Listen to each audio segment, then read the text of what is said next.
Hello, I'm teaching German.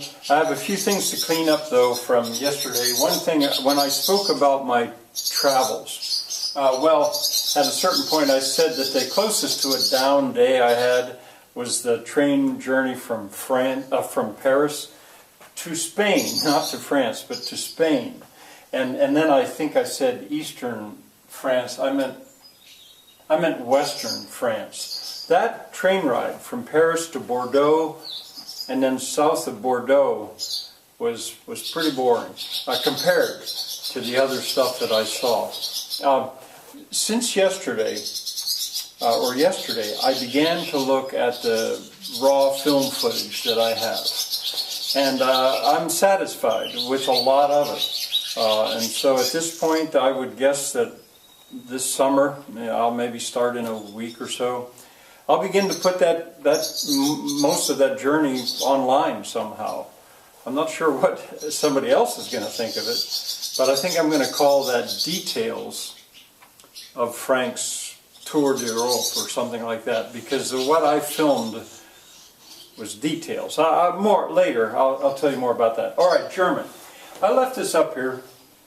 This will be a short video, this first one. A few more things I wanted to say.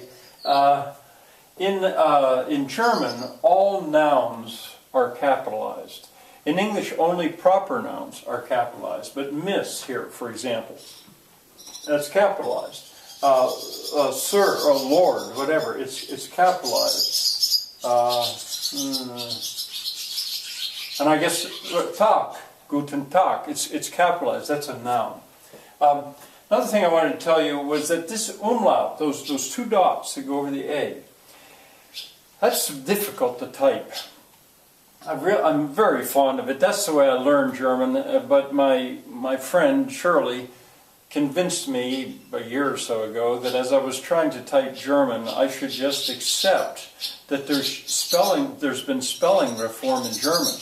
And so you can spell Fräulein, you could spell it by putting an E in there as well. And I suppose somebody learning German now from scratch should probably learn to do that early. I think I can't bring myself to do it. When I'm writing it out, I'm going to use the umlaut. Sorry. IE has the sound of E. So I had said that if you've got EI, that's mine. And you could use the name of that letter in English, I. Well, the name of the letter E, when it's IE, it has the sound of E. So this is V. V Gates. V Gates. V. And I guess it hasn't shown up any other place. So IEs equals the sound of E. Now this is my spelling system. That would be the Y as in only. And then a final D. This is pronunciation. Yeah, this would be pronunciation. A final D. Und.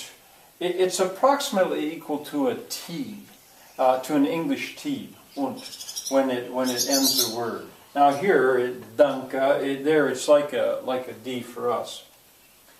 Okay, I'm going to put more of this conversation up there. Well, let me say this again, just for practice, and then I'll add to this conversation. Oh, wait, still there's something else. Another noun that I could add. Well, as a matter of fact, there's a couple things. Die Frau. Die Frau.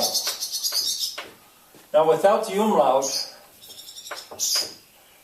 umlaut, AU has the sound of approximately ow, as in how.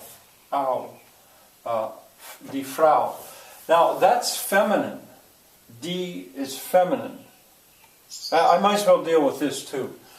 And oddly enough, Fräulein, when a woman becomes little lady or miss, it's then neuter. It's das Fräulein. And that used to really puzzle me, How could a lady, a girl, be neutered? Well, it has to do with the ending. Gender in language is not the same as biological sex, it's gender. It's not the same. Das Mädchen, the maiden, that's masculine, or I mean, it's neuter. How could that be? Let's see, I'm not so sure if we have this yet, but let's jump to adjectives, and let me deal with this right now. Der, die, and das, they equal the English word the. And this is masculine, this is feminine, and this is neuter. And just as you saw in French and then in Spanish, I always gave the word the with the noun. I don't want to jump to Spanish now. I'm doing the same in German, because you have to. There's no escaping it. You have to learn the gender of a noun. When you learn the word Tag for day, you have to know that it's masculine. So der Tag. All right, we'll read this again, and maybe I'll come up with something else. So you should add that under adjectives. So after me, hallo, mein Fräulein. Guten Tag, mein Herr. Wie geht es dir? Es geht mir gut. Danke. Und dir? All right, I'm going to add to the conversation in the second video.